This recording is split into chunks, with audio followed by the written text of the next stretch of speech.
Hello friends, I am Shivendra Pratap Singh. Welcome to my channel law Gyan. आज हम लोग आईपीसी में जनरल एक्सेप्शंस को पढ़ेंगे, सामान्य अपवाद।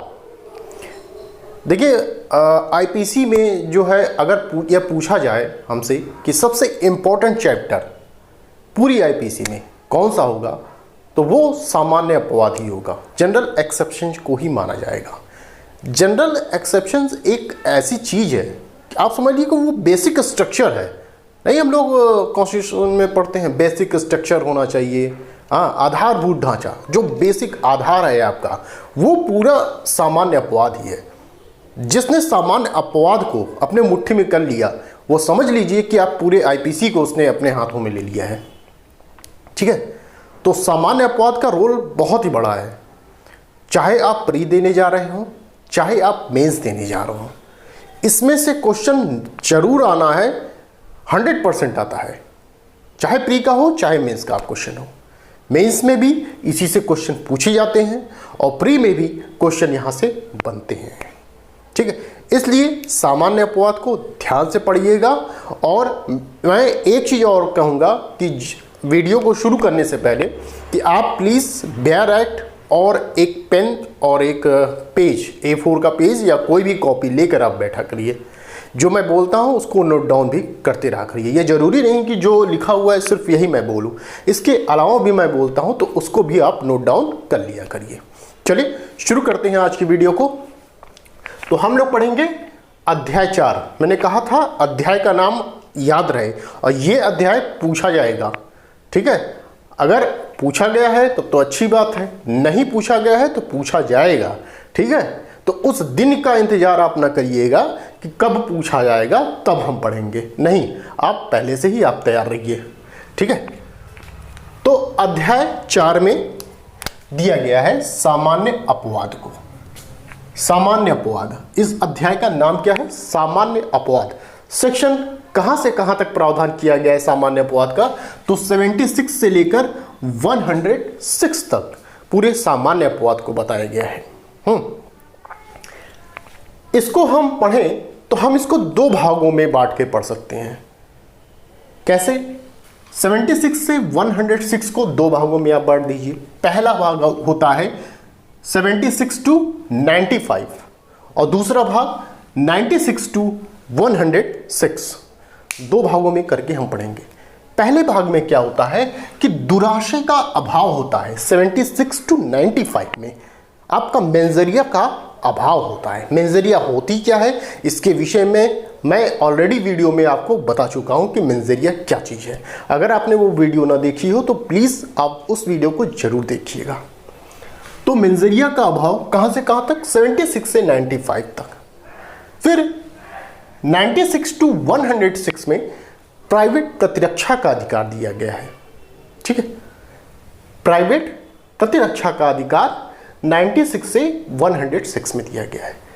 यहां आप ध्यान दीजिएगा 76 से 95 में इसमें मेंजरिया का अभाव, मैंने कहा कि यहां आदमी पहले से सोच के नहीं चलता कि फला व्यक्ति को हमें मारना है या ऐसा कोई काम करना है। वो चीजें अचानक होती हैं यहां पर।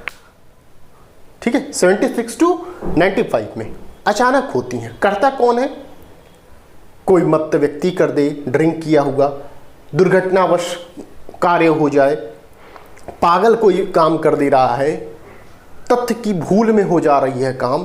तो यहाँ ऑलरेडी प्लान करके नहीं आदमी चल रहा है कि हाँ मुझे ये काम करना है। वो चीज़ें हो जा रही हैं, घट जा रही हैं। यहाँ आपका मेंजरिया नहीं रहता।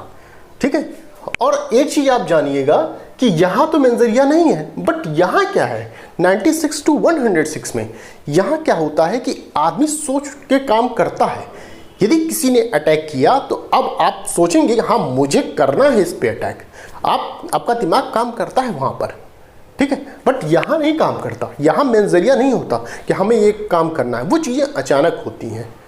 ठीक है, तो ये चीज़ अंतर है आपके इसमें, और इसको दो भागों में फॉरगेट करके पढ़ा जाता है। एक चीज़ और जानिएगा कि सामान्य अपवाद है तो एविडेंस आपने पढ़ा होगा कि सेक्शन 105 के अंतर्गत जो कोई भी अपवादों का सहारा चाहता है तो उसे ही साबित करना होगा कि आपके कृत्य, आपके कार्य जो हैं वो सामान्य अपवाद के अंतर्गत आते हैं। ठीक है, कोई पागल है या चित्त विकृत व्यक्ति है, वह कहता है कि नहीं मैं उस दशा में वो कार्य कर रहा था, तो उसी व्यक्ति को यह साबित करना होगा कि भाई जिस समय आपने कार्य किया तो क्या वाकई में वो आप उस समय उस स्थिति में थे। तो ये किसके ऊपर रहता है? बड़े नाफू अभियुक्त के ऊपर रहता है हमेशा, जो सामान्य अपवाद का बचाव चाहता है। चलिए आते हैं अपने पूल सेक्शंस पे। सेक्शन देखते हैं। सेक्शन में पहला सेक्शन हम पढ़ते हैं 76। देखिए 76 और 79 दोनों साथ में पढ़े जाते हैं। ऐसा नहीं है कि 76 के बाद 77 आप पढ़ लें, नहीं, 76 के साथ सीधे 79 आप पढ़िए। यहाँ हमने देखिए यहाँ लिखा हुआ है, मैंने 76 लिखा है, फिर इसके बाद 79 लिखा है, तो ये दोनों साथ में आप पढ़िए। 76 में क्या कहा गया है? विधि द्वारा आबद्ध की बात की गई है। ठीक है, यहां विधि द्वारा आबद्ध की बात की गई है।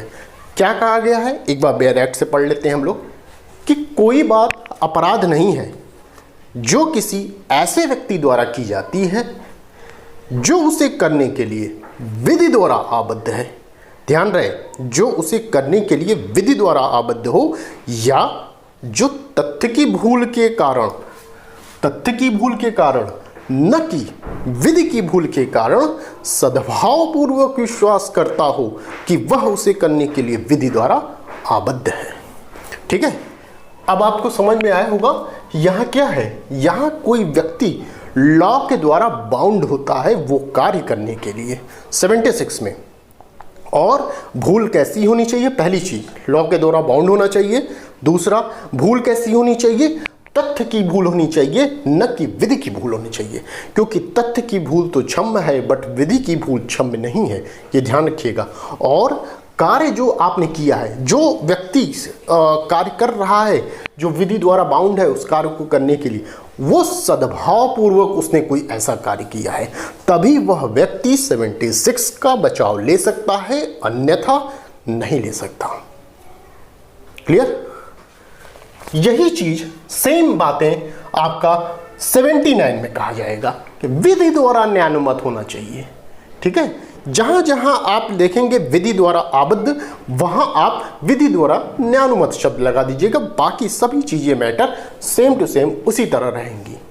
ठीक है, तो क्या कहने का मतलब है, यहां व्यक्ति विधि द्वारा आबद्ध है और कोई ऐसा कार्य करता है जो सद्भावपूर्वक कोई कार्य कर रहा है, और भूल कैसी हो रही है? तथ्य की भूल हो रही है, तो उसे क्षम्य किया जा सकता है।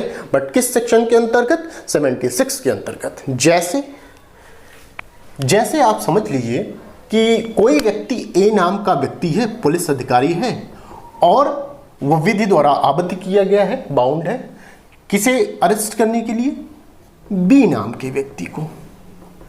मान लीजिए बी का नाम क्या है? मोहन है, इनका नाम मोहन है, बी का नाम मोहन है, इनको अरेस्ट करने के लिए बाउंड किया गया है ए नाम के पुलिस ऑफिसर को। ये जाते हैं अरेस्ट करने के लिए। ये क्या करते हैं कि एक सी नाम का व्यक्ति होता है और वहीं पर एक डी नाम का व्यक्ति जो है, समझ लीजिए आपकी वो सोहन है। कौन है? सोहन है। ए जो पुलिस ऑफिसर है वो सी नाम के व्यक्ति से यह पूछता है कि भाई मोहन कौन है। तो सी क्या करते हैं, कुछ रहा होगा उनके मन में, शत्रुता रही होगी, पहले की रंजिश चली रही होगी, तो सी नाम के व्यक्ति क्या करते हैं, ए को यह बताते हैं कि डी ही आपका मोहन है, मतलब सोहन को ही मोहन बताते हैं। कौन बता रहा है? सी व्यक्ति बता रहा है। और ए ने क्या किया, सद्भाव पूर्वक उन्होंने क्या किया, डी को अरेस्ट कर लिया, सोहन को मोहन समझ के अरेस्ट कर लिया। तो अब एक क्या बचाव ले सकते हैं, या वह पुलिस ऑफिसर क्या बचाव ले सकता है? वह पुलिस ऑफिसर 76 के अंतर्गत अपना बचाव ले सकता है। क्यों?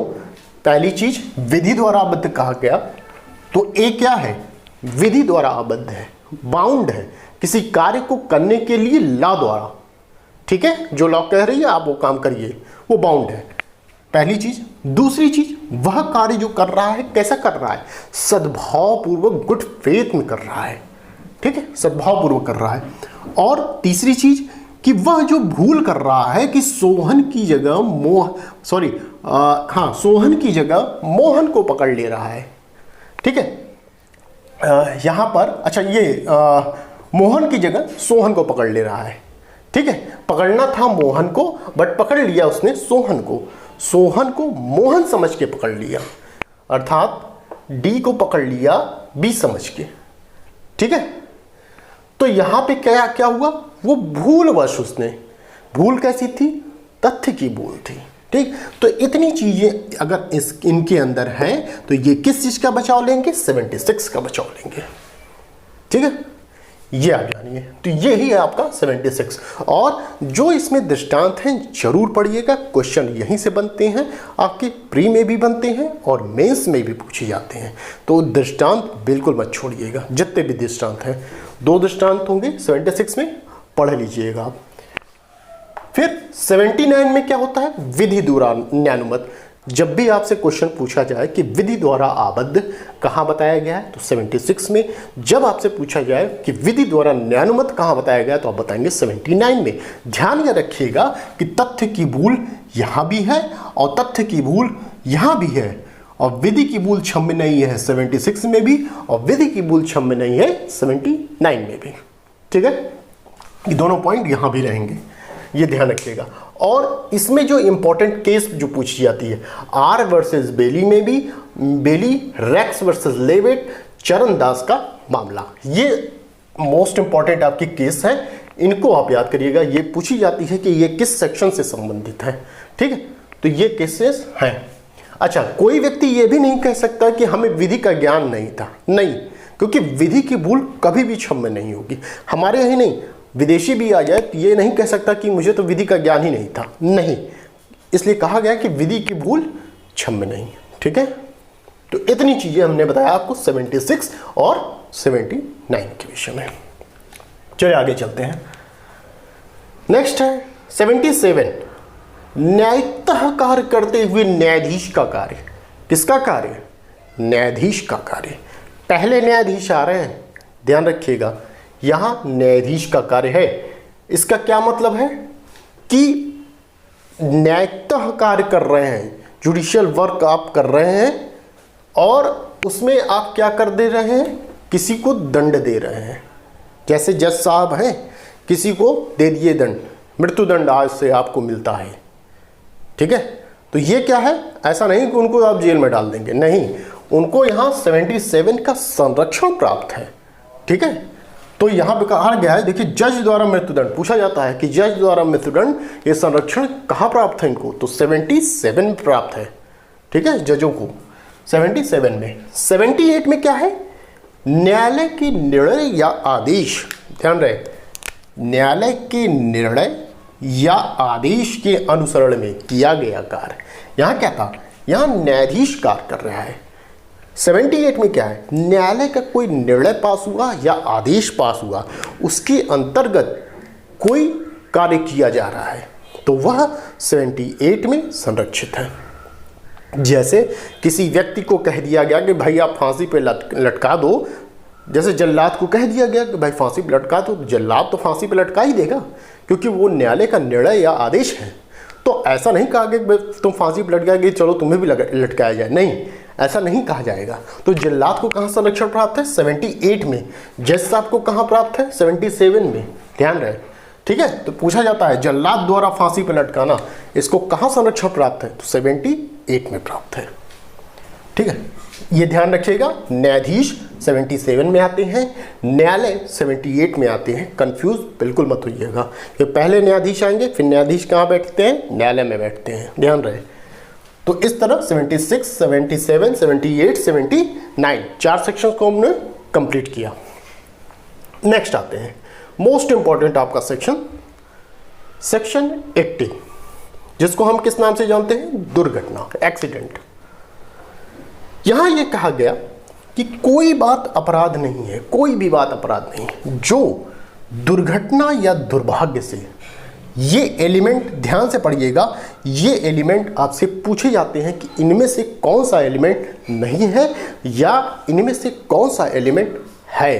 ठीक है, ध्यान से पढ़िएगा कि कोई बात अपराध नहीं है जो दुर्घटना या दुर्भाग्य से किसी आपराधिक आशय या ज्ञान के बिना विधिपूर्ण प्रकार से विधिपूर्ण साधनों द्वारा उचित सतर्कता और सावधानी के साथ विधिपूर्ण कार्य करने में हो जाती है। तो ये 5 एलिमेंट है, ये आपको याद होने चाहिए कि दुर्घटना में जब भी आपसे पूछा जाए तो आप बताएंगे 5 एलिमेंट है, उसको याद होना चाहिए ये चीज़ें। तो ये सब 5 चीज़ें होनी चाहिए, तभी वो एक्सीडेंट माना जाएगा। ठीक है, तो क्या होगा, कोई बात अपराध नहीं है जो दुर्घटना या दुर्भाग्य से किसी आपराधिक आशय या ज्ञान के बिना विधिपूर्ण प्रकार से विधिपूर्ण साधनों द्वारा उचित सतर्कता और सावधानी के साथ विधिपूर्ण कार्य करने में हो जाती है। ठीक है, ये चीज़ें हैं, ये आपको याद होनी चाहिए। तो देखिए, जो दुर्घटना होती है वो अकस्मात अचानक होती है, उसमें आपका कोई मंजरिया नहीं रहता कि पहले से हम सोच के चलेंगे कि मार ही देंगे। वो अलग बात है कि आप प्री प्लान होकर किसी को मारने जा रहे हैं तो वो दुर्घटना नहीं कहलाएगी, आप तो उसका मर्डर ही करने जा रहे हो पहले से सोच के। दुर्घटना तब भाई कहलाएगी जबकि अचानक कोई आया, आपने उड़ा दिया, तो वो एक्सीडेंट हो गया, उसको एक्सीडेंट कहेंगे। उसको उड़ाने के लिए आप पहले से थोड़ी सोच के चले थे, अगर पहले से सोच के चले थे तब तो यहाँ आएगा नहीं, सीधी सी बात है। ठीक है, चीज़ों को समझिएगा, बारीकियाँ हैं, थोड़ी थोड़ी हैं, उसको आप समझते चलिए। तो ये दुर्घटना हो गई। दुर्घटना में जो इंपॉर्टेंट केस हैं वो याद रहे आपको, Rangaswamy, Chaturnath, Foster, R versus Walker का मामला और जगेश्वर वर्सेस एम्परर का मामला, ये इंपॉर्टेंट केसेस हैं दुर्घटना से संबंधित। इसी पे एक दृष्टांत बहुत ही बढ़िया है, कुल्हाड़ी वाला, जो कि सभी जानते हैं।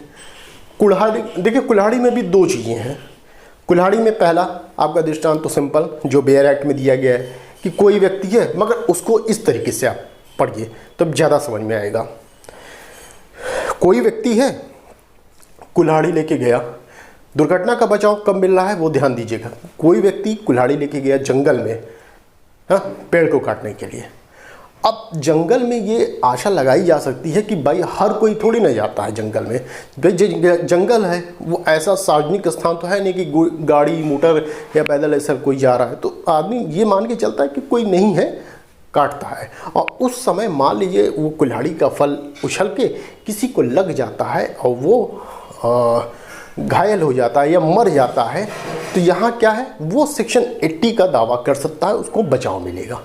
ठीक है, क्योंकि ये सभी चीज़ें हैं इसमें, ठीक, एक न एक एलिमेंट उसके मिलते हैं यहाँ पे, तो बचाव का दावा कर सकता है, उसको संरक्षण प्राप्त है। बट वही कुल्हाड़ी लेके यदि वो बीच बाजार में पेड़ काटने के लिए गया तो उसे क्या करना होगा, उचित सतर्कता बरतनी होगी। ध्यान दीजिए, यहाँ पे उचित सतर्कता बरतनी होगी और सावधानी बरतनी होगी। क्यों? क्योंकि भाई वो मार्केट प्लेस है, वहाँ लोग का आना जाना है, या बच्चे खेल रहे हैं तो वहाँ उचित सतर्कता बरतनी होगी।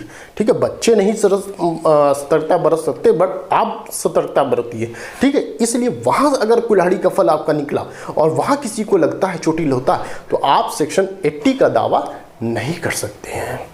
ठीक है, तो वो स्थितियाँ परिस्थितियाँ देखते हुए आपको सेक्शन 80 का लाभ दिया जाता है। चलिए आगे चलते हैं, ये सेक्शन 80 हुआ। 81 में हम पढ़ते हैं आवश्यकता का सिद्धांत। क्या है? आवश्यकता का सिद्धांत। ऐसा क्या काम आ गया जिसके कारण आपने वो कृत्य कर दिया, कार्य कर दिया। ठीक है, तो इसमें क्या क्या चीज़ें हैं आप ये ध्यान दीजिएगा। अपहानि की संभावना का ज्ञान होने पर भी, ध्यान दीजिए, अपहानि का संभावना का ज्ञान, यहाँ ज्ञान शब्द यूज हुआ है। अपहानि की संभावना का ज्ञान होने पर भी किसी आपराधिक आशय के बिना, आपराधिक आशय के बिना, ध्यान रखें, आपराधिक आशय के बिना किया गया है। पहली लाइन क्या कहती है? अपहानि की संभावना, आपको पता है कि वो अपहानि होगी, बट इस ज्ञान, ये ज्ञान आपको है कि वो अपहानि होगी, वो घटना घटेगी, बट इसके बावजूद भी उस आपराधिक आशय के बिना वो काम किया गया है। ठीक है, बताता हूँ मैं, और कैसा काम किया गया है? गुड फेथ में, सद्भाव पूर्वक किया गया है। एवं व्यक्ति या संपत्ति की रक्षा, यहां व्यक्ति या संपत्ति है, ध्यान दीजिएगा, व्यक्ति या संपत्ति की रक्षा हेतु किसी अन्य गंभीर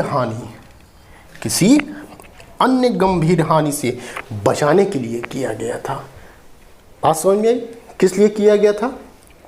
कोई ऐसा कार्य आपके द्वारा किया जा रहा है जिसमें किसी गंभीर हानि को बचाने के लिए आप क्या करते हैं? आप जानते हैं कि कोई एक घटना घट सकती है, आपको ज्ञान है, बट उस कार्य को करने के लिए आपका कोई इंटेंशन नहीं है, आपका आशय नहीं है, दूषित आशय या दुराशय नहीं है उसमें, ठीक है, और सद्भाव पूर्वक आप कोई कार्य कर रहे हैं, तो आपको सेक्शन 81 का संरक्षण प्राप्त होगा, क्योंकि आवश्यकता है वहाँ उस कार्य को करने की। जैसे मान लीजिए एक बड़ा कोई शिप है जिसमें 200-250 लोग बैठे हुए हैं, और एक शिप, ऐसी परिस्थितियां आ पड़ी हैं कि एक शिप है जिसमें 200-250 लोग बैठे हैं और दूसरा शिप इस साइड से आ रहा है जिसमें 50-100 लोग बैठे हुए हैं, और एक शिप इधर से आ रहा है, दूसरी तरफ से आ रहा है जिसमें 2-3 लोग बैठे हुए हैं। स्थितियां ऐसी आ जाती हैं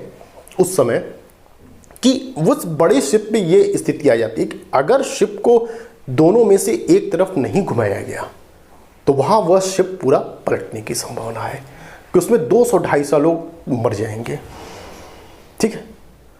अब शिप वाले के ऊपर डिपेंड है वो कैसे बचाएगा। यदि वो राइट हैंड मुड़ाता है जहाँ 50-100 लोग हैं, तो वहाँ 50-100 लोग को रौंदते हुए या उनको मारते हुए तब वो आगे बढ़ सकता है। और अगर लेफ्ट हैंड मुड़ाता है तो वहाँ सिर्फ 2-3 लोग को मारते हुए बाकियों की जान वो बचा सकता है। तो इस स्थिति में यदि वह व्यक्ति लेफ्ट हैंड मुड़ाता है जहाँ 2-3 व्यक्ति आ रहे हैं शिप से, तो वहाँ पे क्या हुआ कि अन्य लोगों की जान बचाने के लिए आपने ऐसा कार्य किया है। वहाँ आपका नजरिया नहीं था, आशय नहीं था मारने का, ठीक है, बट ये ज्ञान था कि हाँ वो लोग मर सकते हैं या कोई घटना घट सकती है, आपको ज्ञान था। आपने क्या काम कर दिया कि बिना आशय के सद्भाव पूर्वक आपने अन्य लोगों की जान माल की रक्षा के लिए आपने वो कार्य किया है। इसलिए आपको सेक्शन 81 के अंतर्गत, आवश्यकता के अंतर्गत संरक्षित मिलेगा या संरक्षण प्राप्त होगा, ठीक है। सेक्शन 81 आवश्यकता का सिद्धांत बताता है। ऐसे ही आपका एक है कि घर बचाने के लिए अन्यों का घर गिरा देते हैं कि भाई आग आगे ना बढ़े। तो ये सब तमाम तरीके की चीज़ें हैं, उसमें दृष्टांत भी है, आप जरूर पढ़िएगा उसको, ठीक है। इजी है, कोई टफ नहीं है, बट दृष्टांत जरूर पढ़ लीजिएगा। मैं पूरे दृष्टांत तक तो नहीं पहुंच पा रहा हूं, बट आप जरूर पढ़िएगा। मैं जहां जहां कह रहा हूं वहां जरूर पढ़िएगा, ठीक है। ये हो गया आवश्यकता। अब आते हैं 82 और 83, इन दोनों सेक्शंस को एक साथ पढ़ते हैं क्रम में।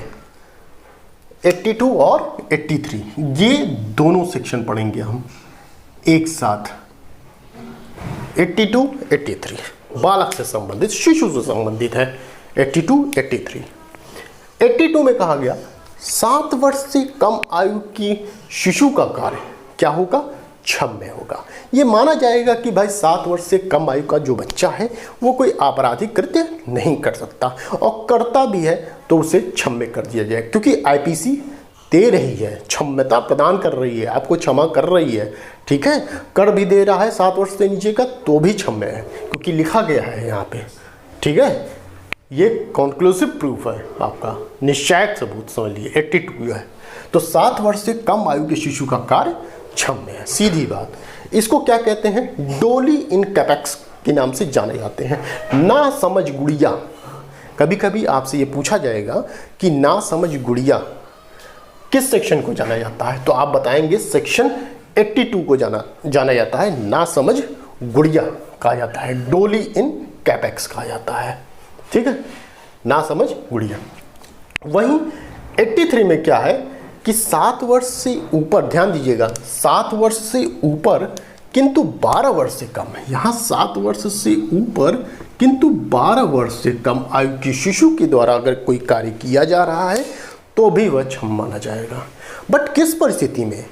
परिस्थितियां ऐसी होनी चाहिए आपके पास कि जो 7 वर्ष से ऊपर और 12 वर्ष से नीचे का शिशु है वो तभी क्षम माना जाएगा जब वो कार्य की परिस्थितियों को, जब वो कार्य कर रहा था, नहीं समझ पा रहा था, समझने में असमर्थ था, तब वो उसने कार्य किया तो वहाँ क्षम है। बट यदि वो उस शिशु द्वारा जो 7 वर्ष से ऊपर 12 वर्ष से कम है वह उस परिस्थितियों को समझ रहा था, तब वहाँ पर क्षम्य नहीं होगा। ठीक है, जैसे ही पूछ लिया गया भाई 10 साल का बच्चा, उससे पूछा गया पिस्टल जानते हो क्या होता है, तो उसने कहा हाँ पिस्टल जानते हूँ मैं, एक डिश होती है, खाने की चीज़ होती है, ऐसे वैसे।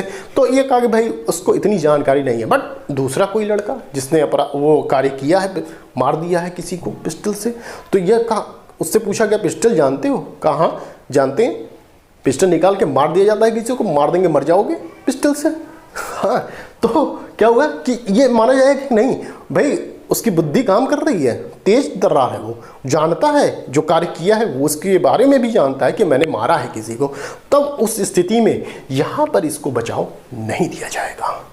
ठीक है, 83 में 82 डोली इन कैपेक्स के नाम से जाना जाता है।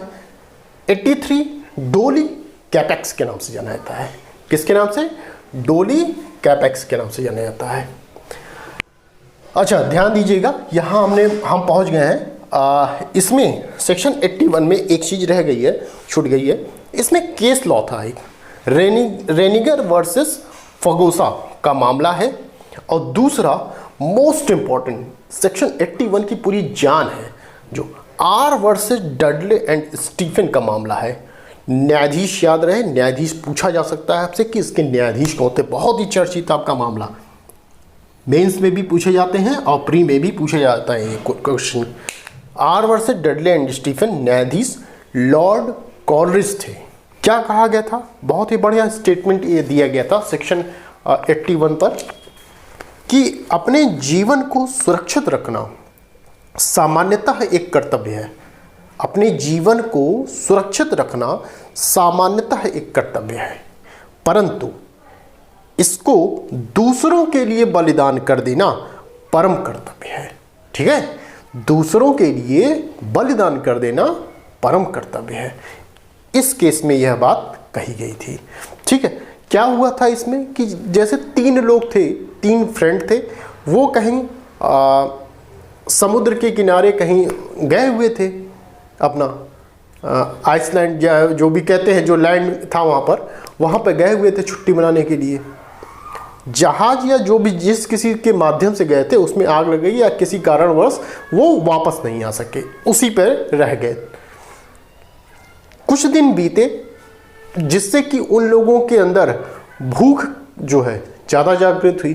अब कैसे अपनी भूख को मिटाया जाए, तो उसमें से एक ने सोचा कि क्यों ना एक व्यक्ति को मारकर अपनी भूख को मिटा लिया जाए। तो यहाँ पर न्यायालय ने यह कहा था कि भले ही आपको भूख लगी है, आप अपने प्राण की आहुति दे सकते हैं, बट अपने भूख के लिए या अपनी जान बचाने के लिए किसी अन्य के जान आप नहीं ले सकते हैं। ठीक है, कि अपनी जान बचाने के लिए आप किसी अन्य की जान नहीं ले सकते हैं। ये इस बात को इसमें बताया गया था R versus Dudley and Stephen के बाद में। ये तो हुआ सेक्शन 81, 82, 83 हमने बताया। 84 देखिएगा, 84 में कहा गया है चित्त विकृतता की बात की गई है। क्या होता है 84 में? यह कहा गया कि कोई बात अपराध नहीं है जो चित्त विकृतता की दशा में जब ऐसा कार्य, जब आप कोई एक्ट कर रहे हैं, कोई कार्य कर रहे हैं, तो उस समय शर्त यह है कि आप चित्त विकृतता की दशा में हों और उस कार्य की प्रकृति को समझने में असमर्थ हों। ये शर्त है आपकी। तो यही देखते हैं, यही कहा गया था कि कार्य करते समय व्यक्ति चित्त विकृत हो। ठीक है, पहला पॉइंट। दूसरा, चित्त विकृतता के कारण क्या होना चाहिए आपको? व्यक्ति अपने कार्य की प्रकृति एवं परिणाम को, जो वो एक्ट कर रहा है, जो कार्य कर रहा है, वो समझने में असमर्थ है कि हम क्या काम कर रहे हैं। तो प्रकृति एवं परिणाम को और कार्य के विधिक प्रभाव को जानने में असमर्थ हो। ठीक है, कि जब कोई व्यक्ति चित्त विकृत है, पागल है, और वह कोई कार्य उस समय कर रहा है जिस समय ऐसी उसकी मानसिक दशा है, तो इसका छूट जो है 84 में वह प्राप्त करेगा। ठीक है, क्योंकि वह बता सकता है कि मैं उस समय चित्त विकृतता की दशा में था जब वह कार्य मैंने किया था। ठीक है, तो ये 84 में कहा गया। ध्यान देने वाली बात यह है कि 84 में ही यह कहा गया है कि यह विधिक पागलपन होना चाहिए। चित्त विकृतता जो है यह विधिक पागलपन हो, न कि चिकित्सीय पागलपन होना चाहिए 84 के अंतर्गत। ठीक है, पागलपन कैसा हो, यह विधिक पागलपन हो, न कि चिकित्सीय पागलपन। मोस्ट इंपॉर्टेंट लाइन है, इसको ध्यान दीजिएगा, विधिक पागलपन न कि चिकित्सीय पागलपन। ठीक, इस चीज को ध्यान दीजिएगा। और इससे जुड़ा एक वाद है मोस्ट इंपॉर्टेंट आपका, मैकनाटन का वाद। ठीक है, पूछा जाता है आपसे कि मैकनाटन का वाद किस सेक्शन से संबंधित है, तो आप बताएंगे सेक्शन 84 से संबंधित है, चित्त विकृतता से। ठीक है, मैकनाटन का वाद कब आया है, 1843 में आया है मैकनाटन का वाद। नेक्स्ट है आर वर्सेस अर्नोल्ड का वाद, ये भी पूछा जाता है। इसमें वाइल्ड बीस टेस्ट को प्रतिपादित किया गया था आर वर्सेस अर्नोल्ड के वाद में, और इसी सिद्धांत को फेरर के वाद में स्वीकृति प्रदान की गई। किसके बाद में, फेरर के बाद में।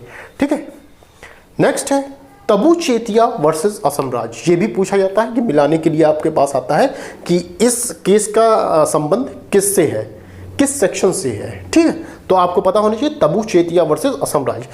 देखिए इसको पकड़ने के लिए एक ट्रिक है आपके पास कि जैसे तबू चेतिया, ठीक है, च लिखा है तबू चेतिया, यहाँ क्या है, चित्त विकृतता हम पढ़ रहे हैं, तो च तबू चेतिया च है और चित्त विकृतता में भी च है, तो इन दोनों को आप कनेक्ट करके पकड़ सकते हैं मैटर को कि हाँ ये तबू चेतिया मामला है, कहाँ से होगा, चित्त विकृतता से, हमने च से पकड़ा हुआ था। याद है तो बहुत बढ़िया है, नहीं याद रहे, कभी बाई चांस मान लीजिए स्लिप हो जाता है, दिमागी है, कभी भूल जाता है, तो इस ट्रिक को आप अपना सकते हैं। वैसे दोनों चीज़ आपको पता हो लो। ठीक है, लास्ट में देखिए हैंडफील्ड व बाउलर का वाद है, तो ये आपका 84 से संबंधित केस लॉ थे। 84 क्या है मैंने ये बता दिया आपको। तो हम लोगों ने पूरे मिला के देखा जाए तो क्या क्या हमने पढ़ा, एक बार रिवीजन कर लेते हैं। हमने देखिए सामान्य अपवाद हमने शुरू किया, जो कि कहाँ से कहाँ तक, 76 से 106 तक है। दो पार्ट में हमने बांटा था, एक दुराशय के अभाव में 76 to 95 और एक प्राइवेट प्रतिरक्षा का अधिकार 96 to 106। ठीक है, शुरू हमने किया 76 से। 76 में विधि द्वारा आबद्ध की बात है, कोई व्यक्ति विधि द्वारा बाउंड होता है कोई कार्य करने के लिए। फिर 79 में क्या है, विधि द्वारा न्यानुमत की बात की गई है। 76 और 79 में कहा गया भूल कैसी हो, तथ्य की भूल होनी चाहिए, विधि की भूल नहीं होनी चाहिए। ठीक है, कार्य जो किया जाएगा वो सद्भाव पूर्वक कार्य किया जाना चाहिए। 77 में न्यायिकता कार्य करते हुए न्यायाधीश का कार्य हमने देखा। फिर उसके बाद 78 में न्यायालय के निर्णय या आदेश के अनुसरण में कोई किया गया कार्य हमने देखा। जल्लाद द्वारा फांसी पर लटका दिया जाता है तो 78 में आएगा, और जज द्वारा मृत्युदंड दिया जाता है तो 77 में जाएगा। ठीक, ये चीज ध्यान रखिएगा। 80 में दुर्घटना हमने देखा कि दुर्घटना क्या है, क्या एलिमेंट होनी चाहिए, क्या केस लॉ है, इसको हमने देखा। फिर 81 आवश्यकता का सिद्धांत बताता है, इसमें क्या है, क्या इंपॉर्टेंट चीजें होनी चाहिए, ये हमने देखा है। और केस लॉ देखा, इंपॉर्टेंट जो केस लॉ है। और उसके बाद हमने 82 और 83 को देखा। 82 में 7 वर्ष से कम आयु के शिशु के द्वारा किया गया कोई भी आपराधिक कृत्य वो क्षम्य है। ठीक है, इसको डोली इन कैपेक्स कहते हैं। और 83 में 7 वर्ष से ऊपर किंतु 12 वर्ष से नीचे के शिशु के द्वारा किया गया कार्य बताया गया। 82 डोली इन कैपेक्स, 83 डोली कैपेक्स के नाम से जाना जाता है। 82 को ना समझ गुड़िया कहा जाता है। ठीक है, ये याद रखिएगा। 84 में हमने देखा चित्त विकृतता के बारे में हमने देखा, ये पॉइंट हमने देखे, कुछ केस लॉ है उसको हमने देखा। ठीक है, तो इस तरह हमने 76 to 84 तक कवर किया है। ठीक है, यदि आपको यहाँ तक की वीडियो पसंद आई हो और समझ में आई हो तो प्लीज़ वीडियो को लाइक, शेयर एंड सब्सक्राइब कर दीजिएगा, और साथ ही साथ बेल आइकन को भी प्रेस कर दीजिएगा, जिससे कि आने वाली वीडियो के नोटिफिकेशन आपको मिलते रहें। तो अगला आपका वीडियो नेक्स्ट अब सेक्शन हम लोग पढ़ेंगे मतता और उससे आगे के संबंध में, तो उसमें देखा जाएगा। तो आज के लिए इतना ही, फिर मिलते हैं नेक्स्ट वीडियो में। Thank you.